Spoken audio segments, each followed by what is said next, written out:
Let's go. What a lovely day! Andy, there's a whole world out there. Jump in. Can you dig it? Yeah. You must always pay strict attention. I was just completely enamored by it the entire time. Dude, he did not have to go that hard. I know, man. Isn't it wild? The Jared Cast. So it begins. Yo, yo, yo, yo, yo. Hey, hey, hey. How you doing today? What's up, folks, fans of the Jared Cast? How you doing today? Or first-timers?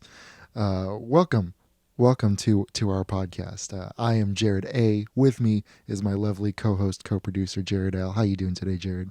Hello. I'm good. I had a busy week, but we're bouncing back. I'm all caffeinated up and ready to go. So in about half an hour, I'll be asleep, and then we'll call it a day. Nice. Hopefully we can get the episode done before then. Speaking of the episode, today, to celebrate the upcoming holiday wherein we just eat food and nothing else, we're talking about food movies. Two excellent... We just eat food and try not to think about racism. Yeah.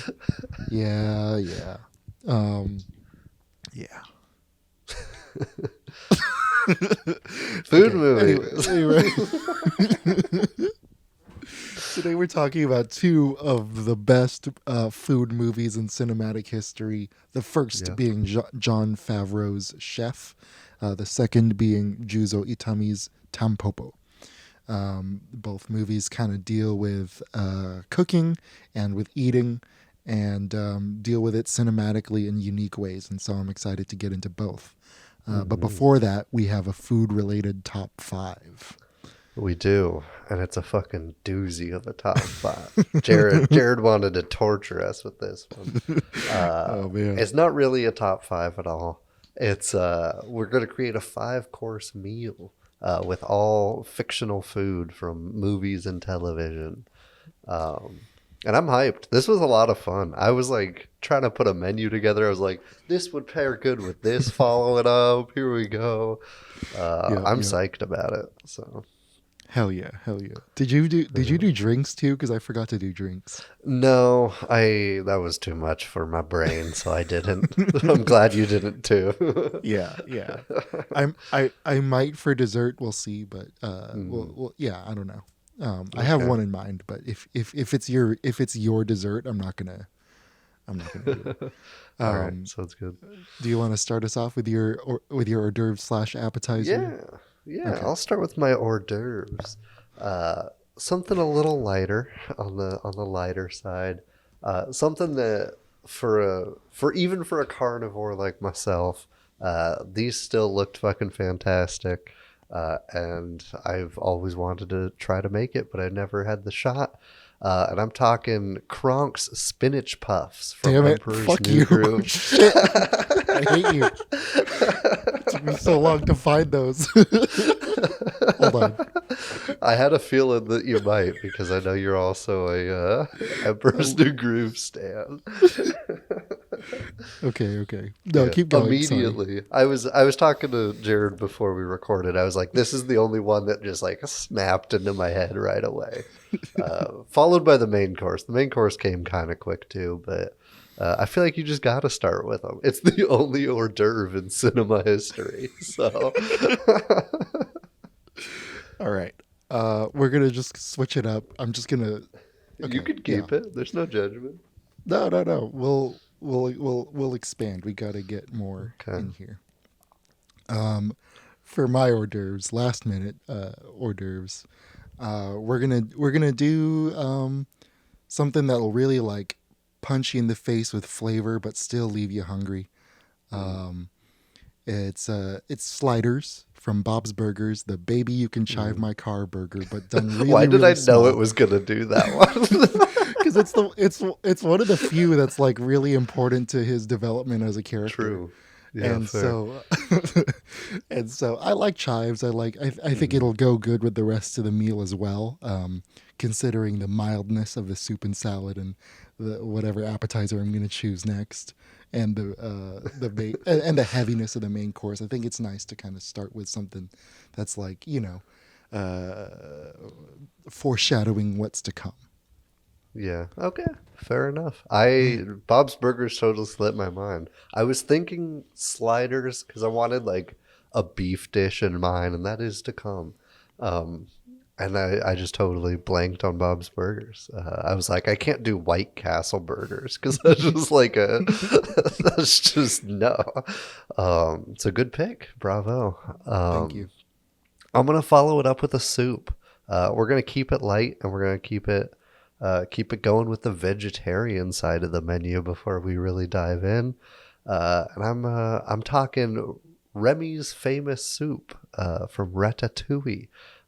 We're talking onion, potato, and leek forward. Very herbal, and just something nice to kind of sip on and slurp down to prepare yourself for the more heartiness to come. Hell yeah. Love that movie. Didn't make this episode, but very, very good choice. Yeah. The soup that I chose is also from an iconic food movie called Babette's Feast. It is the soup that Babette serves at the climax of the film. I'm not really spoiling too much, but there is like a Spoiler, there's soup served. Babette has a feast. Fuck. But it's a turtle soup, very iridescent and light, served with Amontillado sherry. And it like nobody in the room expects it when it comes out, and so it's like it absolutely blows everyone out of the water when they take their first sip of the soup. So I want everybody to feel that way when they're going into my meal. Hell yeah. That's awesome. I wanted to slap people in the dick with my next choice. Just totally blindside them from all the light kind of vegetable flavors. And we're going to get borderline stewy, borderline pot roasty, with boeuf bourguignon from Julia and Julia.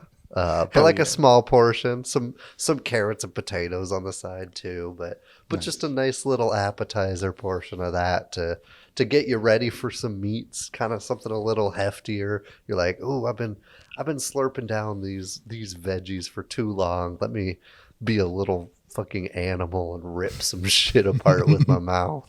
And so I'm giving that to the people. Hell yeah, love it. I need to rewatch that movie. That's a good movie. Yeah. My hors d'oeuvres kind of enticed people, got them seduced. My soup and my salad kind of warmed up their bellies and got them like feeling nice and feeling welcome. And now I want to make everybody feel like they're all just part of a community, part of a family that can all share their food. So I went out the Lazy Susan on this. So yeah, we can serve it out of Lazy Susan. I don't give a shit. It's the chicken fingers from Community. Oh hell yeah! Yeah, these little chicken fingers inspired so much addiction, but ultimately they inspired teamwork. And we see the study group actually form their own mafia because they were so inspired by these chicken fingers. And so I want everybody at the table to kind of share the chicken fingers equally and just kind of talk and socialize that way. Hell yeah. I appreciate it, even if this was your your recoup from me stealing your spinach puffs. It's okay. It's okay. Speaking of mafias, my main course. Ooh. I'm Italian, and so I felt like I had to go to my heritage with this one. And all the best Italian is that homemade. Families working on it together, and what better, closer family than the mafia? And I'm talking Goodfellas pasta from prison with some spaghetti and meatballs, and that garlic sliced so thin it just dissipates in the pan. It just looks fantastic. The whole process of it is made with such tender love, despite them being in prison. So we're just chowing on some spaghetti. Hell yeah. It's a hell of a main course, my friend. Thank you. My main course is from an anime. Have you heard of the anime Food Wars? You've told me about it. Right when you said from an anime, I was like, it's gonna be Food Wars, isn't it? So just a basic premise for the audience. Food Wars follows this young kid named I forget his name actually. Soma. This kid named Soma, and he's this line cook who goes to a culinary school, and this culinary school is the best in the world. So all of its students resolve their differences and resolve their conflicts with a themed competition, with a themed cooking competition called Food Wars. And sometimes the food is so good that it makes people climax in the show. And so there's a lot of what the Japanese call fan service, where characters' clothes will literally explode from eating. And so I'm listening. Dude, like, this is putting it mildly, the way this show is like rated TV-14, and I'm like, this is not like like this is a man's whole ass like sticking out of his apron. Like it's great. It's a magnificent TV show. And the one that I chose is from Soma's first shokugeki. Shokugeki is Food Wars. His first shokugeki is a Chaliapin steak don, which is a rice bowl topped with steak, topped with sautéed onions. But the twist is that the rice is actually seasoned with so like he's fighting against this girl who's like she's the meat master. She's like, nobody can beat my meat. and he ends up beating her with like just a discount store sirloin steak. But he does it by really marinating it, really tenderizing it.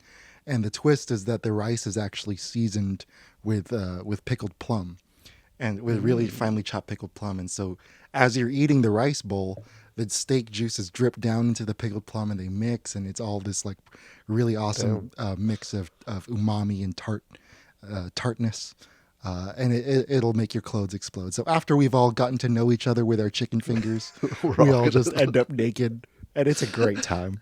It's like the Beatles once said, "Come together." Oh my god! Yeah. To finish it off with dessert, probably won't make you come. There were 0 orgasms in this movie. Hate to break it to you. I'm not a huge dessert guy. I was racking my brain. I was like, Matilda's chocolate cake could be banging. But that's way too rich. So I wanted something a little lighter. And I wrote this right before watching Chef. And so after I watched Chef, I was like, well, I guess I'll just commit to that fully. I'm talking beignets, but I'm not talking Chef's beignets. I'm talking Tiana's beignets from Princess and the Frog. Hell yeah. Because that powdered sugar is to fucking die for. It's something light, something to kind of soak yourself up and just kind of nibble on post spaghetti. Hell yeah. I love it. I think it's a great idea. I think for my dessert, I'm the opposite. I have such a sweet tooth. It's been the bane of my existence and the bane of my teeth's existence. But, I had to consult one of the biggest sweet tooths in the history of television. It's not Buddy the Elf, actually. It's Leslie Knope from Parks and Recreation. And according to her, someone who's never been outside Indiana, the Belgian waffle with extra whipped cream from JJ's Diner is the best waffle in the world. I'm just going to take her word for it because she's the only good politician in the history of existence. And the Belgian waffle with extra whipped cream from JJ's Diner. You gotta go there. It's a must try next time you're swinging through Indiana. Hell yeah. Yeah, great menu you got there. I think we should recreate it all for the next episode. We'll just sit down and have a 5-course meal together. I'm super down. It'll get us through the Phantom Menace. True. Anyway. Yeah, good shit. Ooh, chef time. Chef time. Let's do it. Chef time. Before we do it, it's time for everybody's favorite segment. Jared reads poorly written reviews of movies they're watching because it's funny and it makes them laugh and stuff. It's nice not having to say that like 10 times this episode. That was too much last time. A little bit. I've got 2. One long one and one real short one. We'll start short to warm you guys up. This one comes from Wolf is Saw River, saying, a real big program. Oh, gave it a 1 out of 10. Doesn't sound as if it is. Entertain yourself elsewise, Mr. Isaac. And then our next one comes from... Wait. I kind of want you to read it again because it didn't even register that you were... Okay. He said, doesn't, period, sound as if it is, ellipses, entertain yourself elsewise, period, enter, Mr. Isaac, period. Okay, this is the most bizarre thing we've ever read on the show. Yeah. Yeah, it's up there. But I saw that and I had to share. And that one actually came from like 2 months ago. So congrats to Mr. Isaac. For watching Chef. Yeah. For this one, we're going back to 2014 with Pace 26206-457, saying the only people voting on this film must have invested interests. Hold for burp. No story, bad acting, about as interesting as watching paint dry on a prison fence. What on earth were people thinking by voting on this? You may as well go outside and give your money away. One of the worst movies I've seen in a long time. The story is just so very dull all the way through the movie. You just keep waiting and waiting for anything to happen. Finally, the only part that actually got me through and exciting and jumping for joy, the credits. This movie really goes down to show you how the media industry is filled with manipulation and propaganda. It's easy to see how a centralized media monopoly is controlling the visual vomit, stuffing it into people's heads, and making them pay for the privilege. What's next? A film of grass growing with a star rating of 10? Damn. This guy got so hurt by such a positive movie. Yeah, if there's one movie that's probably not propaganda. I know, like the one, like, it's an indie movie. Like, what's wrong with this guy? And what do people vote on? Like, why do you bring up people's voting? I don't know. This one was very confusing for me, so I had to include it. Hell yeah. Yeah. Also, the only other good ones I found were just sexualizing Sofia Vergara, and I feel like we've done that enough in this world. Yeah. So Chef is the movie we're talking. The dramedy, starring Jon Favreau, Dustin Hoffman, Sofia Vergara, and a lot of other great people. It's got a great cast. I forgot how stacked this cast is. You get Scarlett Johansson, Robert Downey Jr., John Leguizamo. Leguizamo. Yeah, I've never been able to pronounce his name. You just got some great shit. Even even Russell Peters shows up out of nowhere. If you haven't seen it, first off, gonna be spoiling. It's on Netflix. Go watch it. It's been out for a while. Go for it. It's Jon Favreau at his most Favreau. I like this movie a lot. It follows a chef who's kind of lost his spark for the industry after he's been beat down by the industry, particularly his overbearing boss who controls everything he cooks. And it's he goes on to open a food truck and enjoy his family. And that's about it, honestly. But it's got just a lot of heart. It's got a lot of heart to it. I think it lives and dies by its genuine passion for food. That Jon Favreau has just a love for culinary arts. Just watching this movie and seeing how it's shot and directed, you feel that love on the screen, and I think it comes out to a beautiful product. Is it the most unpredictable movie?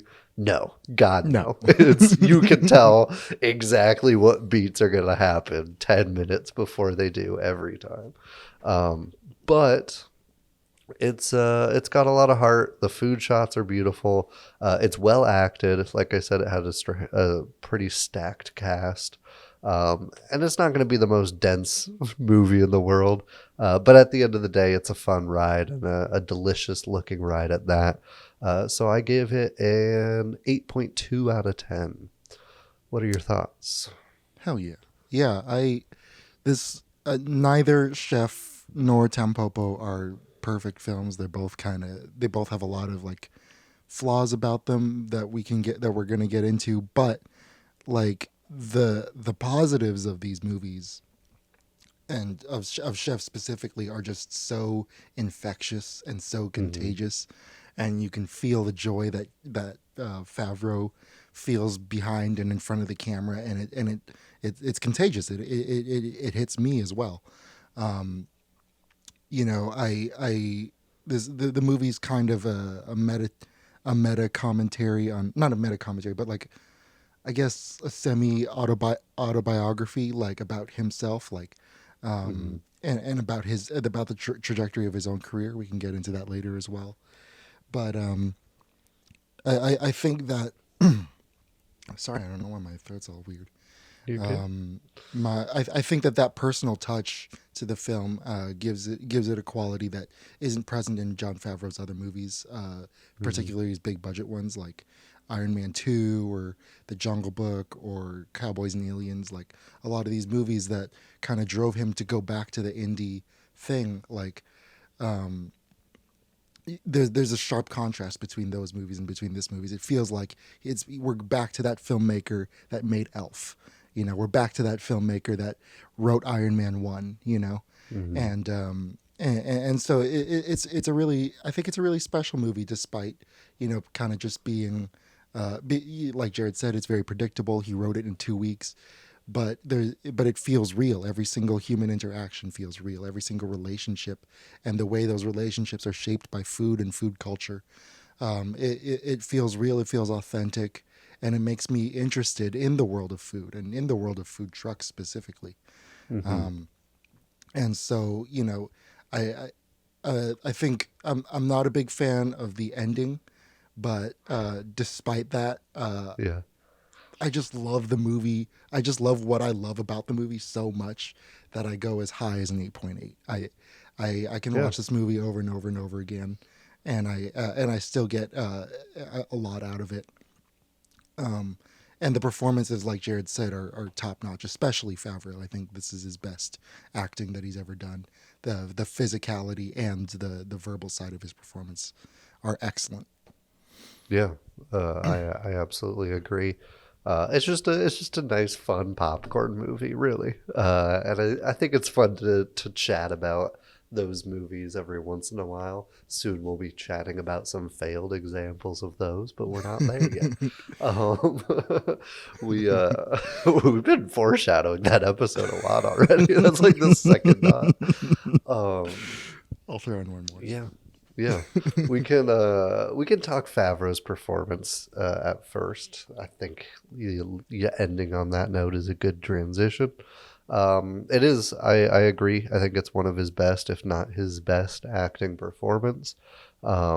He absolutely kills it. There are a few scenes that like felt poorly improvised, like the beer scene after their first day in the truck. I don't know, something about it just feels incredibly awkward. Interesting.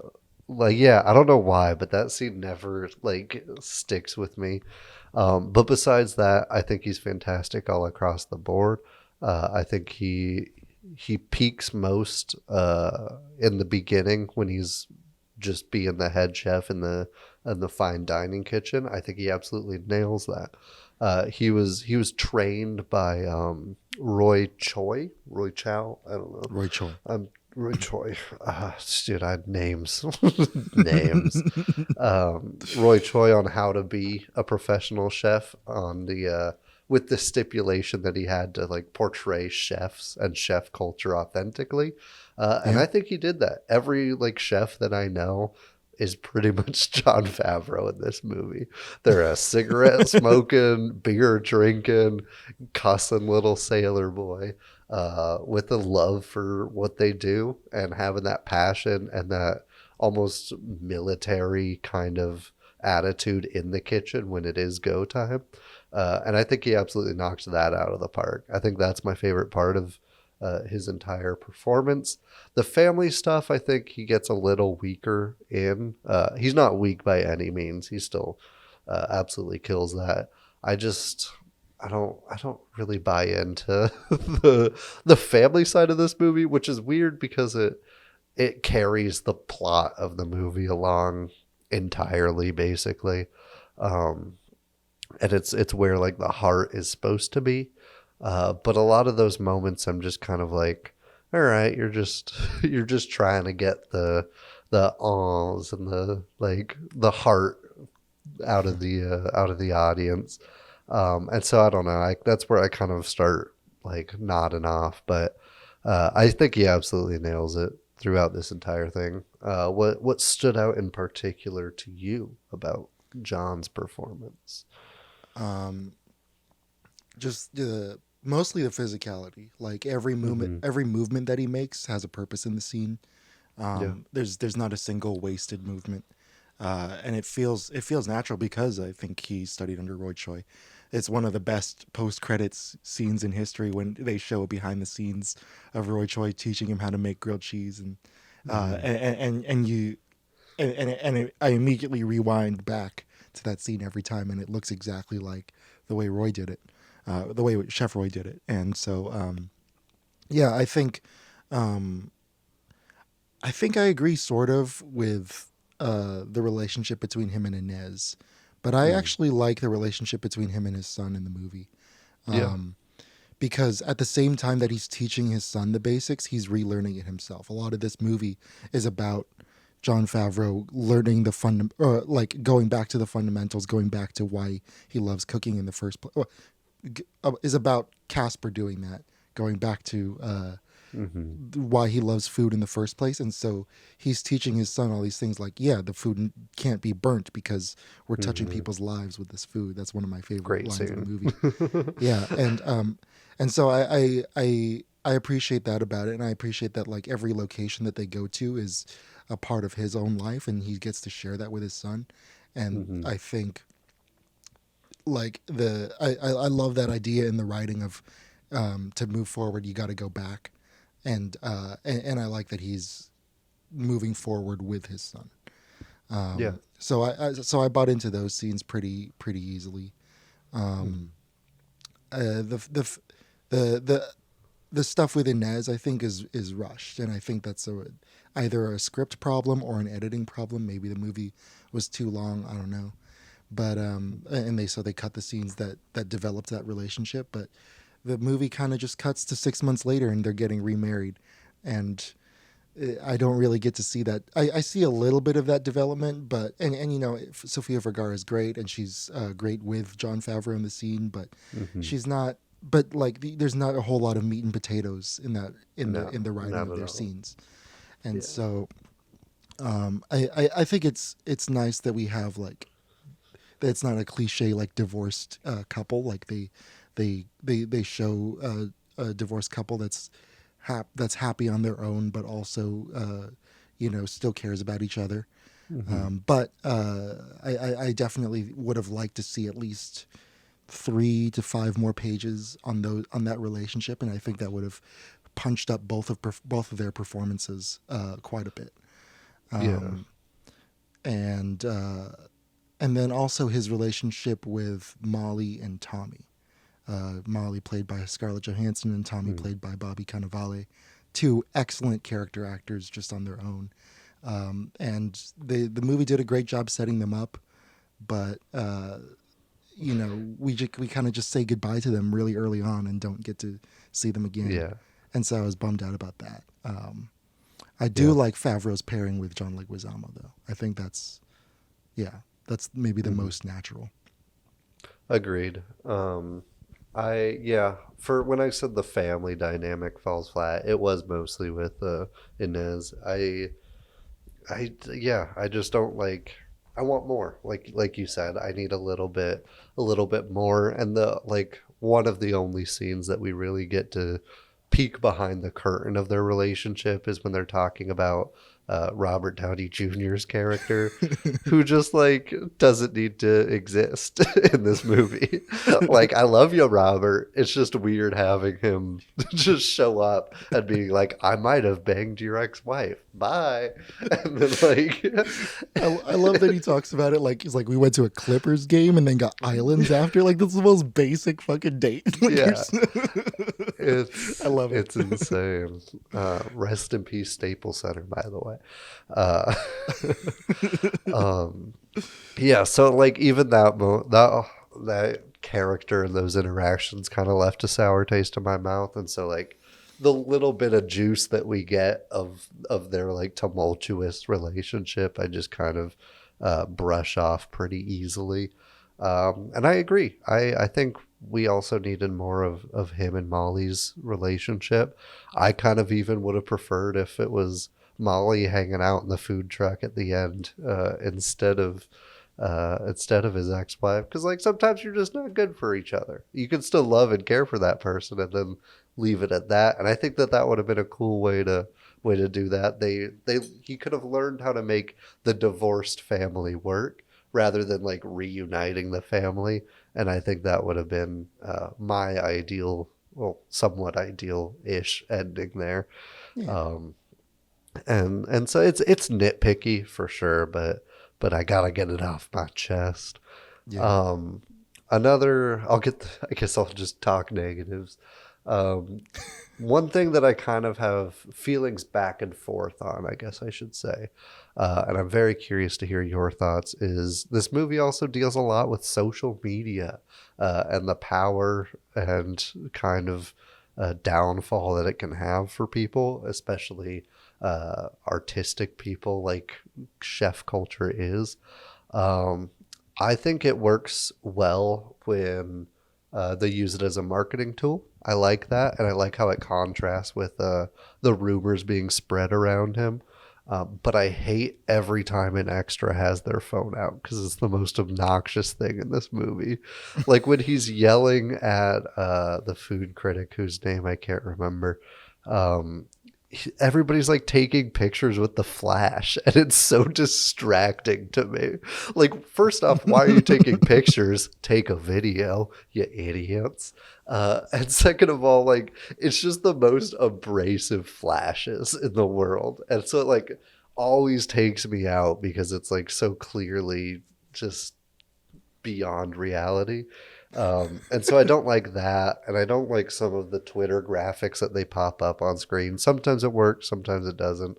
And so I'm conflicted about the use of social media here. I like some of it. I like that they turned it from a negative to a positive with the help of his son. That's a beautiful storyline that kind of gets wrapped up neatly. But I'm curious to hear your thoughts on that.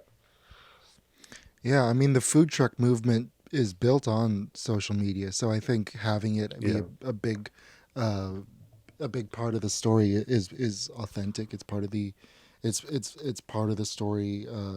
It's part of the history. I mean, um, I don't know. I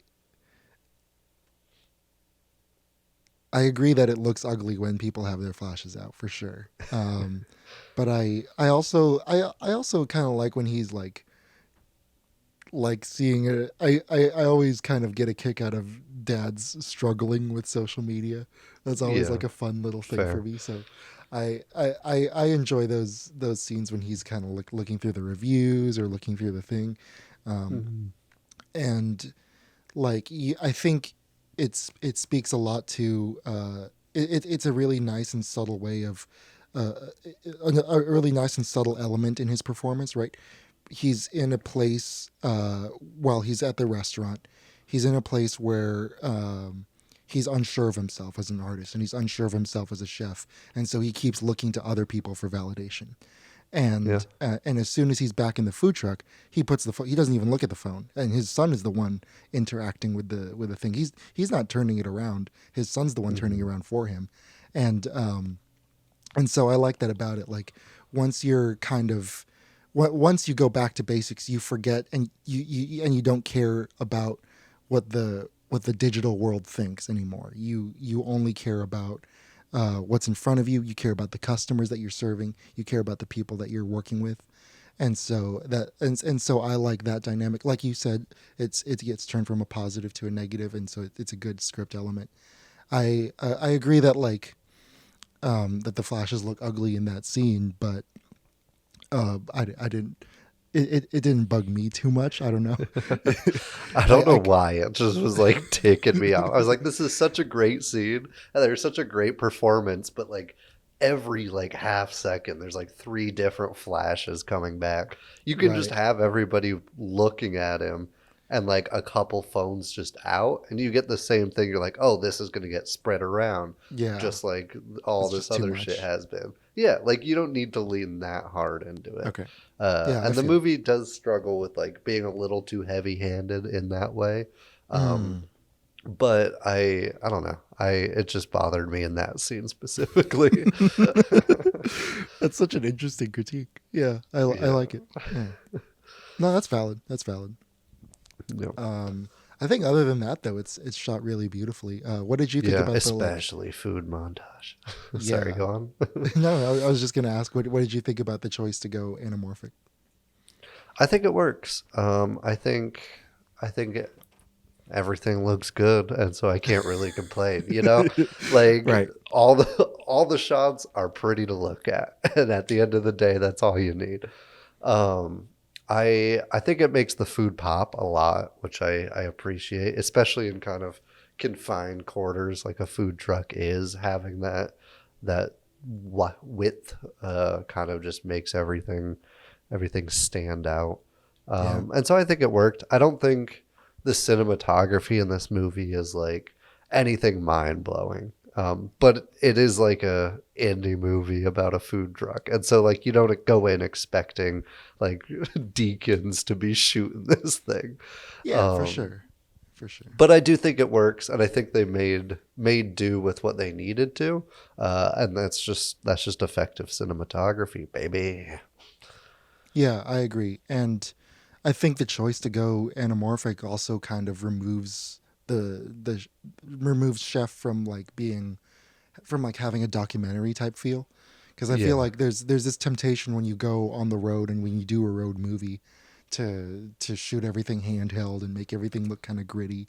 But there are plenty of handheld shots in this movie, but because they're on these really nice lenses, like that kind of show show the environment really wide in really wide shots. I think it works really well for this, and kind of Yeah. doesn't put you in that like documentary voyeur type sense. Yeah. It keeps the personal touch to it, you know. Yeah, and you want it to like feel polished because you want John's character to feel polished. Like if Carl seems like just some schlub who like has a food truck because he couldn't make it in the restaurant business, you lose like the charm and the passion behind the character. So if you have polished cinematography, you're like, oh, this is like some professional shit. Like they just stripped it down to the basics, like you were talking about. I think it works to add to the story too. Yeah. And I think in all of his movies, Jon Favreau likes to add stuff to like flex a little bit. Like in Elf, he has like stop motion animation. Like in this movie, he's like, yeah, your movie's cool, but does it have Gary Clark Jr. and anamorphic? No, it doesn't. Like, I always forget about Gary Clark in this. And then every time they pull into Austin, I was like, yeah, of course. Of course Gary's up here. Yeah, I love it. I love that. Yeah, about it him. is weird that like Austin, for being a briefer scene, they get like such a big musical guest, and then for New Orleans being such a big musical city, they get a horn cover of Sexual Healing. I was going to ask you what you thought about that cover. That was such a It's weird fine. moment. It's only good because they have the moment of like singing it in the car. Right. I think if you just have the horns, it's weird and it's off-putting and unnecessary.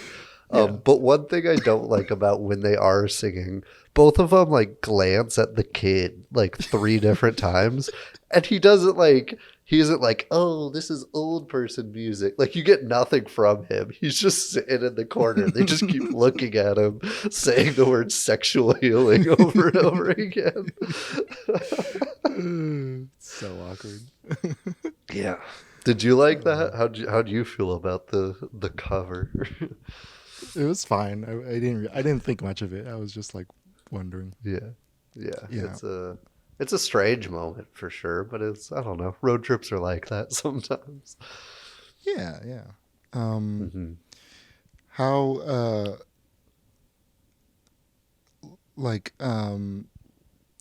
did you kind of, because a big theme in the movie is like how the relationship between cooking and eating and being human, like that kind of theme. It's popular in a lot of like the artsier food movies that we've seen. How do you think this movie does exploring that and doing that?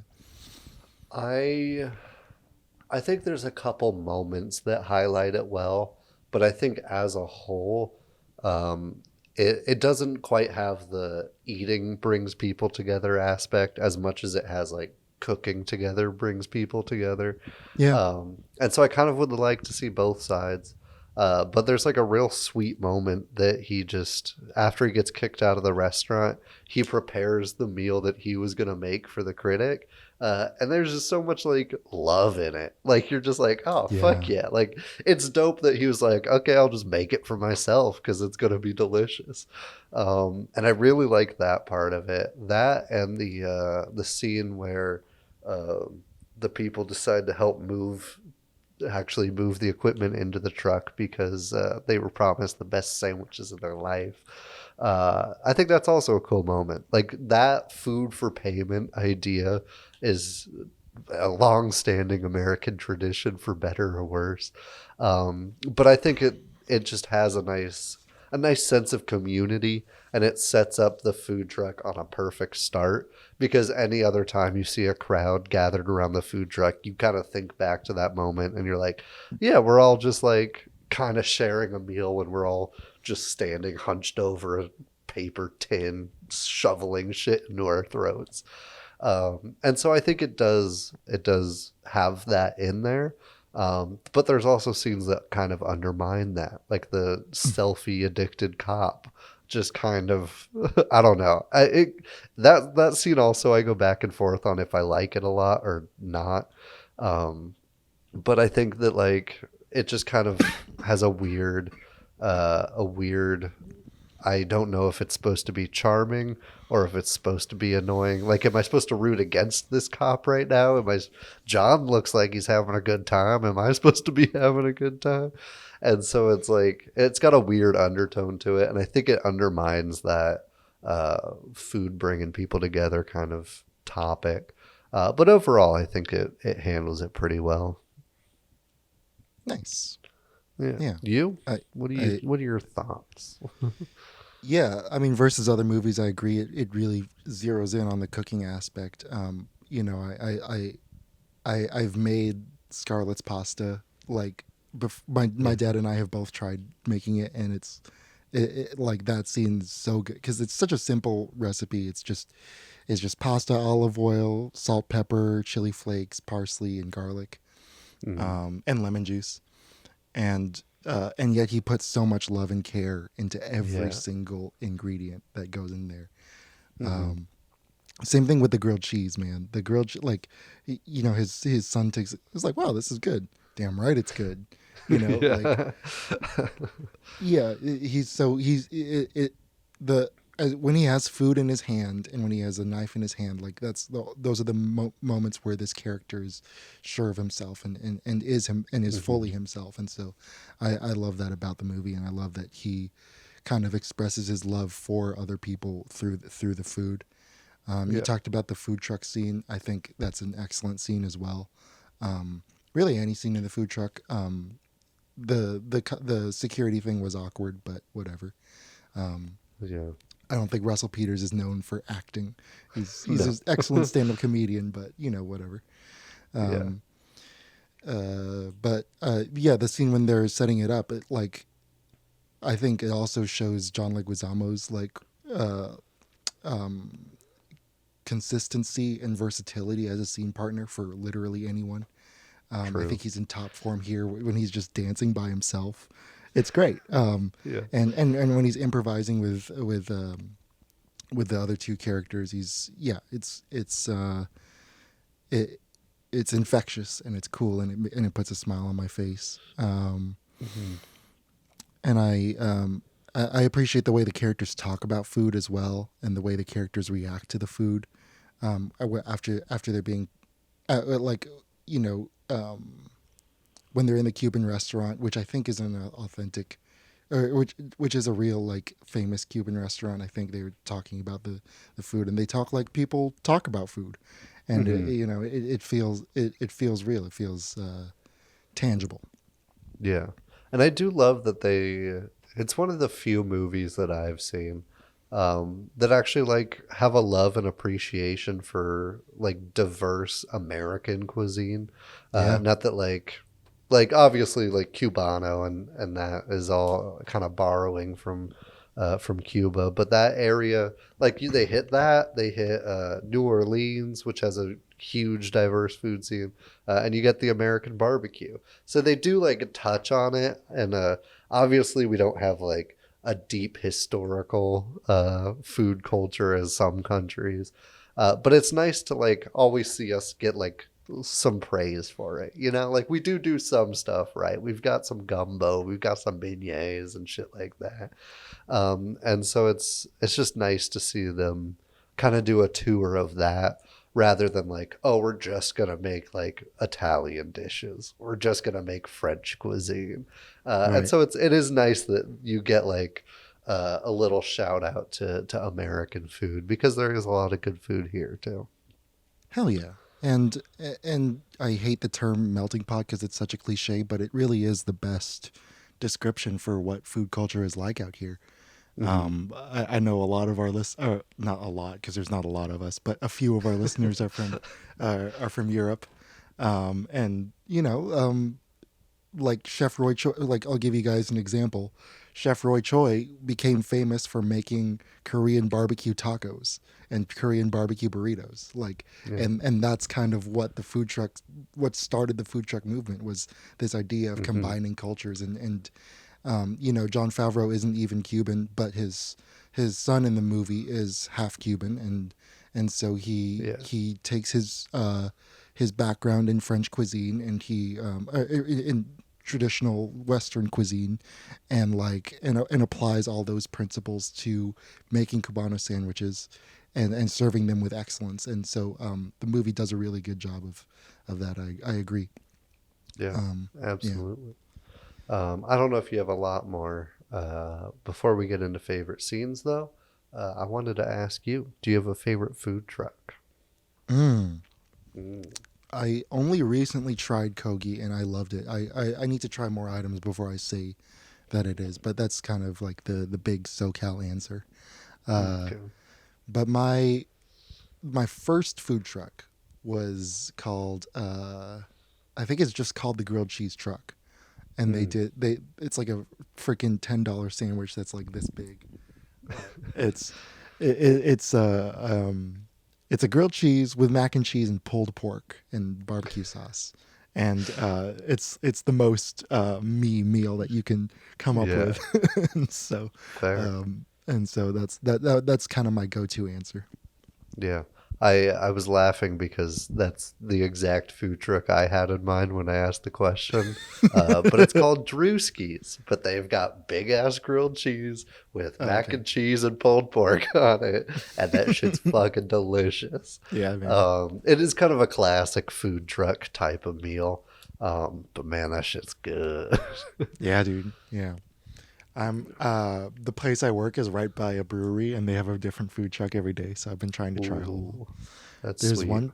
there's one place that does like it's a barbecue thing, but they do like kind of asada fries, but with like chopped tri-tip. It's really nice. I'm here It's for really it. nice. I love me some tri-tip. You want to do favorite scenes, or you got more you want to chat about before we get into some Japanese cuisine? Oh, just real quick, I wanted to recommend the Chef Show on Netflix. It's Yeah. kind of a spin-off, kind of a bonus thing where Roy Choi and Jon Favreau, who are just as themselves, going around the country and reenacting their the food from the movie, and also food from other movies, and also food from Roy Choi's own restaurants. So highly recommend. Agreed. And they're real good to their workers on set on that show, apparently. So it's always worth a shout out when people do it right. Like they feed all the workers constantly and shit like that. So it's just nice to see. Hell yeah. Favorite scenes? Hit me with them. Yep. I kind of talked about them, but the scenes in the food truck in New Orleans specifically, and when they first opened up in Miami, they were all improvised, and I think the result is magical. It feels like a real kitchen. We've both been in fast food kitchens, and it's kind of Yeah. it's exactly how that is, the level of stress, but also the level of joy when you get it right. It's interesting. And I think the way they captured it cinematically, both in the sound and the picture, is great. The grilled cheese, the making of the grilled cheese, the making of Scarlett's pasta, and I love the lava cake meltdown as well, minus the bad lighting. I think it's a really it's both funny and horrible to watch, because I've kind of not been there where I've been like famous and someone criticized me, but like I showed someone something that I wrote, and they fucking tore it apart, and I was really hurt, and I reacted in anger, and so it was very relatable to me, very close to my heart. And then also when they visited the French Quarter in New Orleans, and I thought that was just a great road movie scene, the son experiencing that for the first time, and seeing the beignets come out of the fryer is just perfect. Yeah. When Carl's like, pretty good. it's pretty great. Yeah, I had a lot of similar ones. I mentioned when he cooks the critic's meal for himself. I liked that moment a lot. And when he's blowing up on the critic, apart from the camera flashes. I like that scene a lot. I also liked Scarlett's pasta, except it's weirdly sexual. Out of the fuck me eyes she's given those noodles is a bit too much for me. But I love it. It's a great scene. Having just seen Tampopo before that, I was like, yeah, you're like, okay, yeah. I'd spit a raw egg in her mouth. I also really like the French Quarter food truck scene as well, because of the small details. Like there's one part where he's like, "Oh, your phone's buzzing," and the kid goes, "Heard," And that's just great. That is a kid fitting in with the culture, and I fuck with that. Yeah. So just like small moments like that are like real nice to see, and so I appreciated him for that. Hell yeah. Hell yeah. Dope. Good pick, man. Good pick. I was happy Thanks. to watch this before it leaves Netflix. Yeah, sorry I didn't pick Raw for you. No, it's all good. It would have been a weird pairing. Alrighty. Shall we move over to Japan? We shall. But you know who beat us there? Are these two little fuckers. And Jared reads poorly written reviews of movies that we're watching because it's funny and it makes him laugh and stuff. That's right, boys. I got two more. Both of these are real short, so listen up and listen quick. First one comes from Chris W., who actually gave the movie a 4 out of 5. But he said 87788977778 equals 76.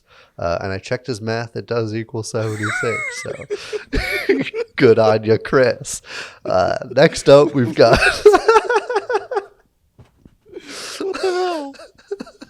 Next up, we've got Private You, who gave the movie a 5 out of 5. That's right, boys. It's not just bad reviews. It's poorly written reviews. This one said, pure ponage. All there is to it.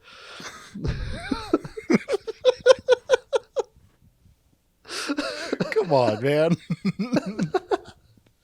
That one came from 2008, if that wasn't obvious. They also spelled pure with a 3 and a pone, P-W-N. So, Oh my gosh. Did not age well. no. Tampopo. Nothing to do with ponage or the number 76, unless I find it somewhere along this analysis. I don't know. I thought maybe it was made in 76, but it wasn't. And that was all I could guess. I'm still stuck on the fact that you checked his math. Like, Well, because it would have been hilarious if it was wrong. that's true. That's true. Okay, yeah. Tampopo, Japanese, in the literal Japanese meaning dandelion, is also the name of one of the protagonists of this film. The film follows a woman who is kind of down on her luck, and so she goes on this quest to craft the perfect bowl of ramen. It's such a simple story told in a really, really complex way, with frequent cuts and pans to vignettes that have nothing to do with the plot, but still enhance the rest of the movie. And I think that's what kind of makes this movie really special. By writer-director Juzo Itami, starring Nobuko Miyamoto as Tampopo and Tsutomu Yamazaki as Goro, a cowboy truck driver who decides to help Tampopo on her quest. This movie is not at all a perfectly polished film. It's not at all a perfectly written film, but it handles that complex storytelling, and it handles complex shot compositions with such style and such finesse and such ease and grace that I can't help but fall in love with it. I don't know if it's my favorite of all time, but it's probably my favorite film of the 80s, at least top 3. It's in a race right now with Come and See and Blue Velvet. And so I need to rewatch those before I decide. But it touches me in such a unique and interesting way that I can probably see it 20 more times without getting tired of it. Tony Zhou of Every Frame of Painting fame called it one of the great films about craft. I agree. We'll get into more of that later. And the love of food in the film is so tangible because the entire story is dedicated to learning to appreciate something. And yeah, the movie is also really, really funny. There's a lot of broad comedy in the movie. There's a lot of weird fetishes in the movie, but we'll get into that later. For now, I'm gonna give it a 10. Ooh, shocking. I've talked about this movie before on the podcast. Yeah. I would take a bullet for it. I think it's absolutely brilliant and excellent, and it just captures me from beginning to end. But it is not perfect. We'll get into those flaws later on. But what'd you think? This was my second watching. Actually, my second watching of Chef too. I had actually only seen that one time before today. Same. And when I say before today, I mean before today. I watched Chef a couple hours before recording. I told you it's been a busy week, but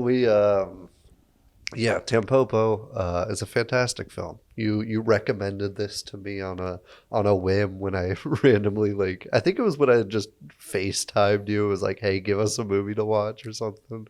It might have been that time. Oh no, that was the Thai horror movie or Indonesian horror movie that you recommended that time. But it was a Jared recommendation then, and it's a Jared recommendation now. And I absolutely adore this movie as well. I think it's got a lot of heart. I think it's got a lot of style that shouldn't work together, but they make it work together in the best way. I think ramen is the perfect centerpiece of the movie because it is such a min-max dish. It's either you can spend decades perfecting the broth or you could throw some shit in the microwave with powder in it and it's there. And so I think it might be the only dish that you could really pull this type of movie off with. There's probably more, but I think it just is the perfect for the occasion. All the characters are fantastic, even the most minor of characters that make omelets for children are fantastic. Everything about it is just lovely. There are some vignettes that I think are weaker than others, and there are some other aspects of the movie that I think keep this from being a 10 for me, but it's still real high up there. I gave it a 9.6 out of 10. Hell yeah.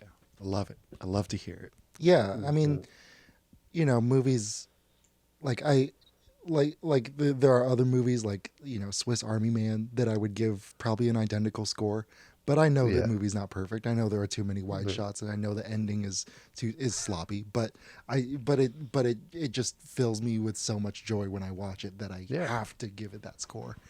Well, I guess we can kind of start with you talked a lot about the ramen being the centerpiece of the film, and I think that's a beautiful place to start because the movie is structured like a bowl of ramen. True. the Tampopo is a simple story with other stories that add flavor to it, much like the broth being just a broth with many things to flavor it. It's kind of telegraphed in the beginning by the old master. I generally really love this the story structure. I think it'll be a good way to talk about the vignettes as well. So can I make one request though? Go for it. Instead of calling him the old master, can we refer to him as the ramen shaman? The ramen shaman. Thank you. yes, the ramen shaman. Played by, let's not try, Mr. Ronald Ramen himself. Ryutaro Otomo, I think is his name. That sounds right. Yeah, I don't know. We'll see. I've heard the name Otomo, so the movie starts with him lecturing Ken Watanabe about how to enjoy ramen, and it's this really over the top sequence of bless the thank the ramen and apologize to the pork for eating it.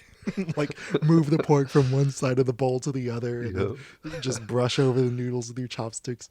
But ultimately all of that dilly-dallying ends up helping Ken Watanabe's character appreciate ramen more.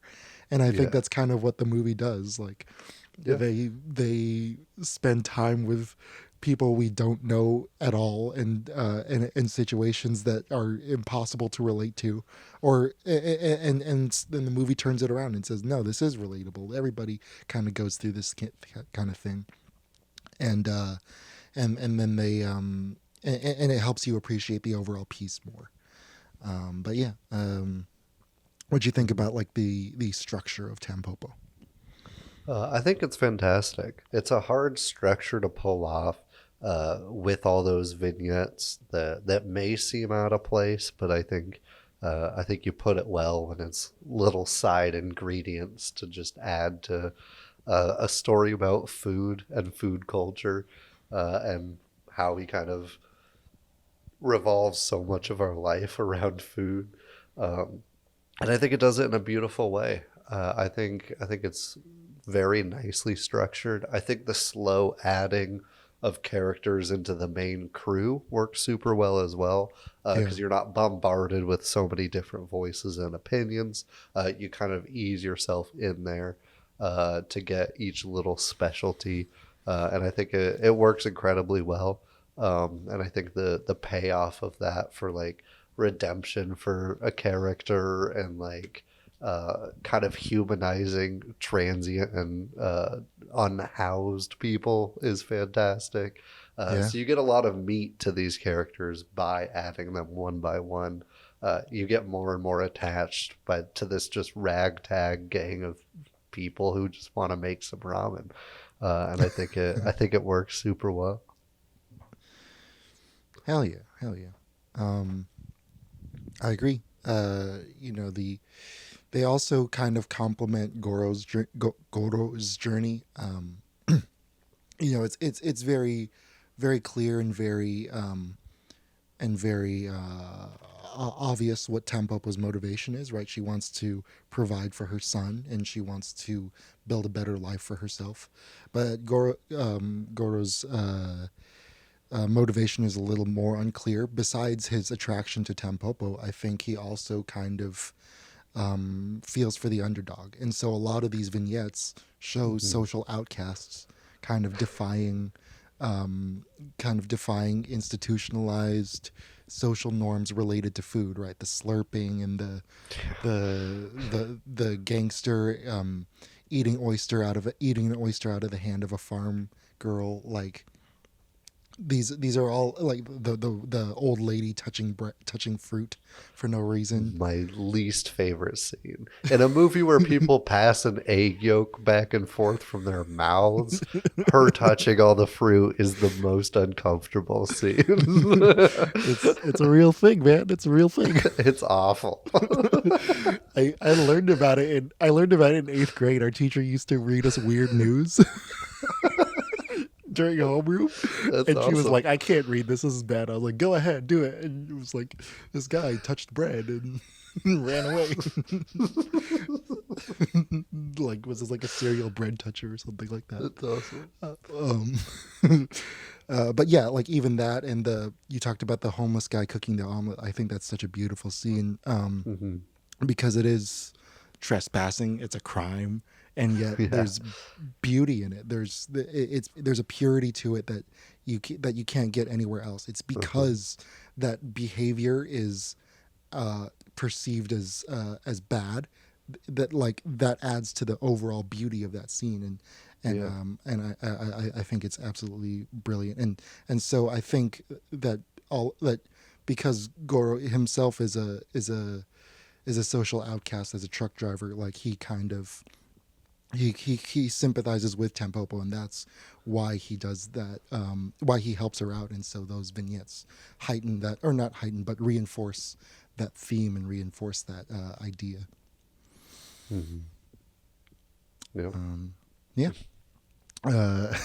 You talked about how much you like the characters. I guess we can go through the characters.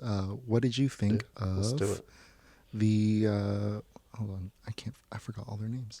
Piskin, the thug who does interior design. I think he's great. I think you just kind of you obviously don't like him when you're introduced. You're like, villain arc, and I think that's cool. But the fact that we just like forget about him entirely for so long, and then he pops up out of nowhere as like a pretty respectable action where he's like, hey, how about like a fair fight? And it's just such a simple like gesture. You're like, okay, I'm into it. And I think he does kind of get a redemption that was surprising, and it was nice to see. Hell yeah. What'd you think about Gun, played by Ken Watanabe? Which one was Gun again? The kid, the young kid. Oh, yeah, yeah. Not the young kid. The one who was with Goro in the truck. Mm-hmm. I think he's pretty good. I tend to like forget about him if I'm being honest. I feel like he doesn't do the most, and he's overshadowed by Goro a little bit. But I still feel for him as kind of like the sensei character. I still appreciate him, and I'm glad he's there. But it's I think he adds maybe the least to the group. Yeah. For me, the most of the enjoyment just comes from the fact that he's played by Ken Watanabe, because I grew up watching The Last Samurai and Batman Begins, where he's such an intimidating warrior who's like bald, and so he's here as a 20-something-year-old with hair, and it's weird, and I love it. It's interesting to see him there. I think Shohei is the guy who does the. He works for the rich old man and then joins them as the noodle guy. Yeah. I think that's him. I think so. That sounds right. I like it. I think he's with Gunn for me, where he's like not quite there for me in terms of like the core people for me. But I like his addition. I think he adds something that's needed for the group, and having a noodle guy is just a badass concept. And so I love that he's just so specialized. And so I appreciate him for sure. Hell yeah. Yeah, I definitely feel like, and that's one of the flaws of the movie, is like a couple of these side guys on the team, like even though they are valuable and it's cool to have the assembly of the team, I wish they could have more development and that they had more to do. And I like even give them like a background vignette, or like a flashback that shows how they got to where they were, how they got to love food. I think that would have been amazing. I believe Yoshikato plays the king of the homeless men, the master of the broth and stuff. I think he was my favorite member of the team. But what do you think about him? Same. The man's got the kindest eyes I've ever seen in a human being. Hell yeah. Just watching him like stare off at his homeless people singing his like goodbye is just such a sweet moment, and it's so weird. He's just I'm literally smiling every time he's on camera, and so I gotta love the dude. Yep, I agree. And I guess we can talk about we've talked a little bit about Goro already, but we could talk about him and Tampopo next. What do you our two protagonists? How do you feel about them? Goro's also the fucking man. He's a badass ramen king. He's got a lot of depth to him, but he plays the mysterious cowboy in the Western character well too. Like we don't know a lot about his background or his motivation, like you said earlier. But we know that he should be there, that he's kicking ass and making noodles while he's there. And a lot of the genuine love for food and for cuisine, and that like kind of heart of the story is all like coming from him initially. Because Tampopo at the very beginning, before she meets Goro, couldn't really give two shits about her ramen. She didn't give a fuck. And so like his love for food is so infectious that I think it really carries a lot of the weight of the film. I agree. Yeah, there's something just so magnetic about Yamazaki's performance and in the film.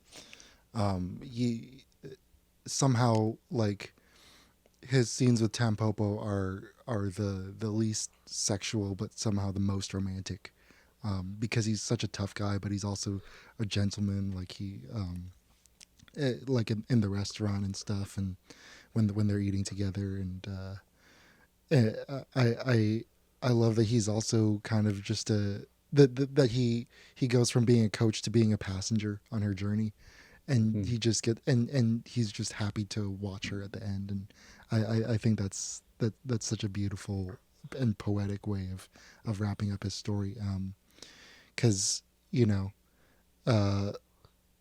think about the life of a truck driver, and like they don't really get the chance to make those connections and make those No. have those moments of intimacy and beauty, and so it's really really it's really really rewarding when he gets to have that at the end, that eye contact that they get. Yeah, weirdly enough, like the first time I watched this, I was going through Kafka on the Shore by Murakami, and there's a truck driver character in that too. I was like, does Japan have like a truck driver like character stereotype that I just never knew about? But it was super tight, and I think that theme of not being able to build connections and just the life on the road fits perfectly in both those stories, especially this. And I think it's fitting that he's such a food critic, because the man's probably gotten around to a lot of places and tasted way too much ramen. So it's a perfect like guide to getting him there, and a guide to like him being so snobby about ramen like he is. Yeah, man. Yeah. Man, it's so weird that because now I'm thinking like, oh, there's a whole episode of truck drivers in Cowboy Bebop. Yeah. See, there's this whole like I never noticed. typecast character in Japanese culture that we just never knew. I don't know, man. I don't know. And thoughts on Tampopo? What are your notes on her? I go back and forth. The first time watching this, I thought she was kind of a weaker character. I think some of the film does undermine her as a character. She kind of relies on the rest of the group to carry her through a lot of the ramen making, and she doesn't have too much agency herself. There are a lot of exceptions to this throughout the movie, though. Like when she shows up, Goro, on remembering ramen orders, and she tricks a ramen chef into giving her the noodle recipe, and moments like that. And then toward the end, she does redeem herself. But I think for the first like half-ish of the movie, I'd like to see a little more agency out of her. I feel like she just kind of gets carried around for the beginning act and a half of the film. Sure, but also she knows that her. I think it's. I think it's kind of cool to have her work up to that place instead of just having her, start And out it as adds- a badass and work her way through. Yeah, and it does add to like the kung fu type, like martial arts style training that she goes through to make the ramen. Yeah. But she doesn't like. She's not like in anybody's face about like, I'm doing this for my kid type shit. Like she just does. She just kind of is like, okay. She's the John Mulaney at Delta Airlines bit. She just kind of is just like, yeah, okay, whatever. And she does get that agency, and so I like her character arc. I just think she's a little underwritten in the beginning. In the beginning, sure, yeah, okay, yeah, I get it. Yeah, but I like how one reason why I thought this would be a good pairing with Chef is because of the differences in the her and Casper. His Casper is already an established chef at the beginning. He's an artist. Tampopo is not. She learns to be a craftsperson. And the difference is that she doesn't really get that moment of artistic inspiration. It's all trial and error. And I really love that about her journey. You know, she has a clear goal and she works tirelessly to get it. She kind of cheats a lot and like doesn't work out. She works outside the system. She doesn't go to culinary school. She spies on on her competitors. She subverts her doubters and her rivals. And she's also willing to change and adjust her recipes, whereas the three guys are not. And so I think it's a really interesting juxtaposition to see two different types of cooks and two different types of chefs, and like why people cook and why people and how and two different ways you can get to that special recipe, you know. When Casper figures out the Cubano, it feels inspirational. It feels like, yeah, finally. And when she gets the thing, it's like it's like she just like inches her way there. And so you know, that when she gets it right, like it is satisfying, but you've seen her get it wrong so many times before then, and I think that's so great about it. Yeah, man. It's all just for the love of. I hate that you did that. I hate that you did that. I'm sorry. I'm thinking about cutting it out. Feel free to. Honestly, I'm not mad. I just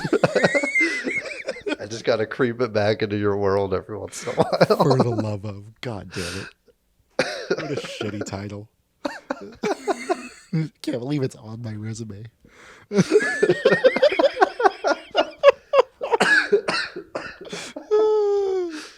I forgot to go into. I forgot to start with negatives, but we can do some of that. What are your negatives of the movie? I mentioned iffiness. Yeah, I mentioned one of them of Tampopo's underwrittenness in the beginning, and I think another one is some of the vignettes. I just don't care as much about as others. Like the going back to the food sex couple so many times, I think is unnecessary. I think we got the gist after one or two. It just is kind of bloated at that point. A lot of them work, but there were just some that kind of get outshined by the main plot and aren't quite the flavorful ingredient that we need. Besides that, that's pretty much it. Some of the sound design is a little weak at times. That's just getting a little nitpicky. Like the slurping, they use the exact same slurp sound effect for every character in this entire movie. And it does get annoying. It works as a bit in the slurping scene, but that scene makes you aware of it, and then every single character going forward does the exact same slurp. It's the Wilhelm slurp, but it's it's fine. Like it's just part of the character of the movie at this point. Sure. Yeah, I definitely noticed that, and you know, like I said, the movie's not perfectly polished. It shows its age as the years go by. But which vignette do you think was the weakest, like specifically? I'm trying to remember them all. You guys notes on for the first time again? Yeah, pretty much. No, because I didn't even write down notes on all of the vignettes. The first time I watched it, the dramatic like death scene in the rain, I loved. And then this time I was like, okay, the novelty kind of wore off on me. I'm still impressed by how he can keep his eyes open with water pooling on his eyeball. And that's kind of unsettling. But it's, I don't know. That one was kind of weaker. And I think the repetition of the food sex is a bit much. But I'm trying to remember if I'm forgetting one. As much as I hate the fruit lady, it's still a great scene. And it's like a swiper no swiping scene. It's great. She's like scurrying through the aisles and like fingering a pear, and like it's so good. It's insane. And the manners one is funny. the dude die, like the rich dude who just kind of comes out of nowhere, I think is on the weaker side of things. But they're all good and have their entertainment value, but Yeah. it's just kind of picking and choosing. Yeah. I think for some people the oyster girl scene might be a little off-putting, but I personally love that scene. I googled it. She's 19 when they shot the movie. So even though he looks a lot older, he's only 28. Yeah. Okay. So it's fine. We are safe. He was just her age when she was an egg.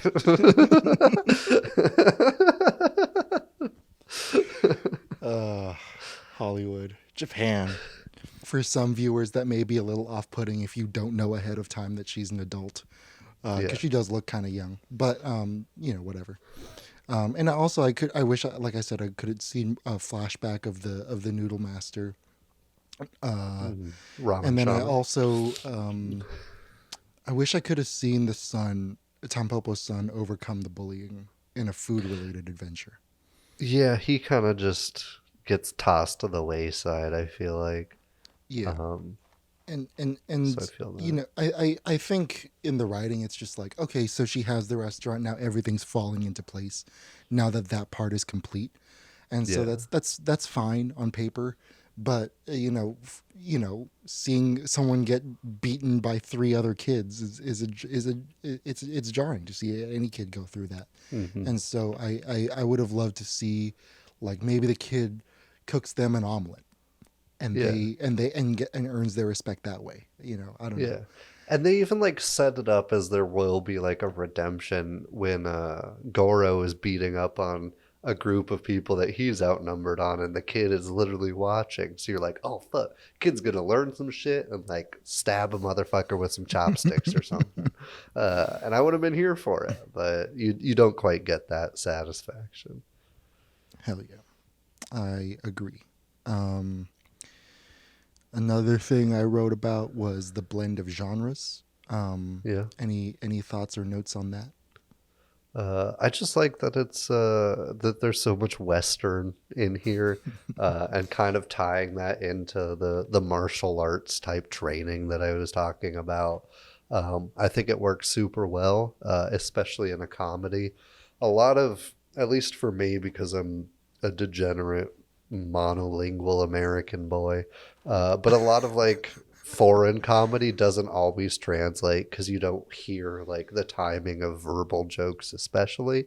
But this movie, because it's like a familiar genre, especially, all of the physical comedy pulls through and most of the verbal comedy pulls through.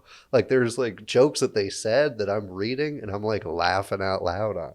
And so I think it's having that familiarity kind of grounds me in somebody who doesn't watch a lot of foreign comedy.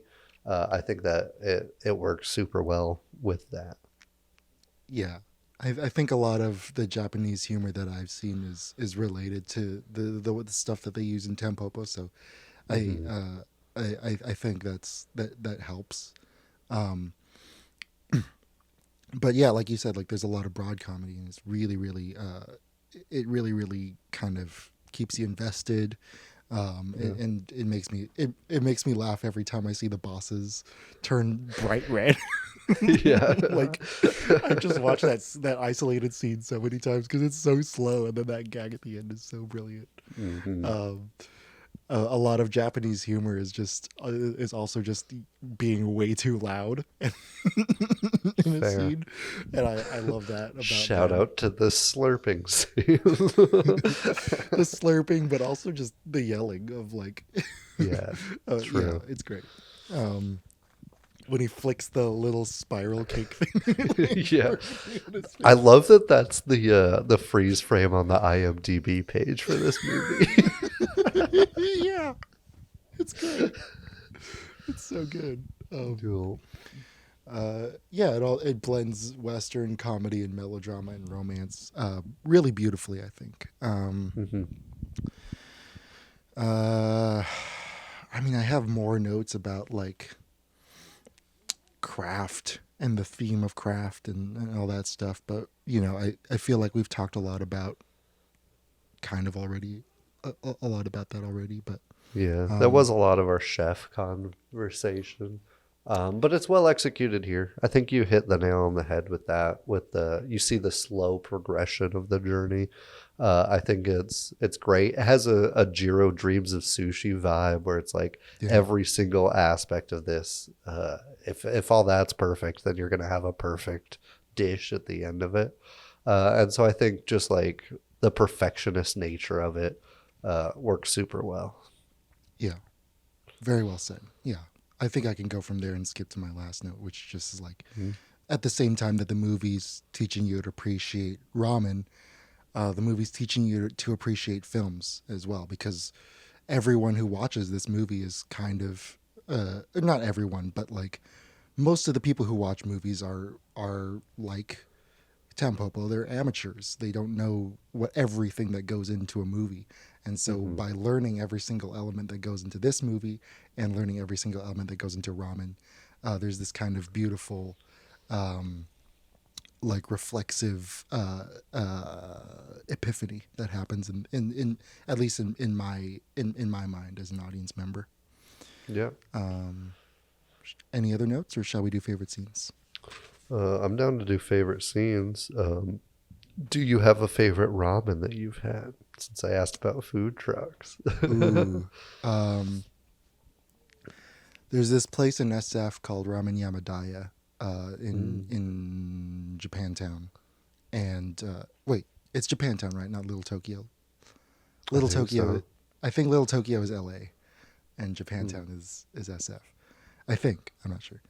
But yeah, it's on the second floor of a building and stuff, and I had like the third spiciest ramen there the first time I went, and it was and it was like still crazy, like, and I let I was with like a couple other people, a couple of my friends who were Mexican, and they tasted it and they're like, yeah, you're not being a bitch, this is really spicy. Yeah. And so there was that, and then the second time I went, I just got a regular tonkatsu, and it was amazing. Hell yeah. Dude, I every time I've watched this, I'm like, I need ramen, but there's no good ramen place here. There is one in Ashland that's pretty good, but they're weird hours, and they've been closed every time I've tried to go there the past 5 times, so I just stopped. My favorite was in New York though, Ichiran. We waited. We saw a line for a ramen place that was like 2 blocks long. And I was like, okay, it's gotta be the best fucking ramen in the world then. Like, right? Like, nobody's waiting that long in the middle of nowhere in New York if it's not delicious. And so we waited, and it fucking was. It was the best. Also my dream restaurant, because the seating was like cubicles for one person, and so you don't talk to anybody. They slide the ramen through a door, and you're just only focused on the ramen, and it was fantastic. Dude, oh man, yeah, I really got to go to New York, man. I've never been. The food scene is delightful. I'll go with you. I love New York. Hell yeah. What are your favorite scenes? My favorite scenes. Let's go back to the notes for the second time this episode. The manor scene with all the slurping is fantastic because it kind of plays like a Borat sketch, and I like that. The tricking the noodle chef or the ramen chef into giving the noodle recipe was fun. I just think it's great, and it's always nice to see like a female character play off a dumb man who probably has like some sexist, like, she would never be a ramen cook trying to get my recipe kind of vibe. And so it's cool to see that. The pretty much the entirety from when you're introduced to the homeless group of people to the end of that, every scene that comes out of them is perfect. Even the Charlie Chaplin a nod when they're making the omelet is good. And the singing is out of nowhere and fantastic. I feel like I'm forgetting another one.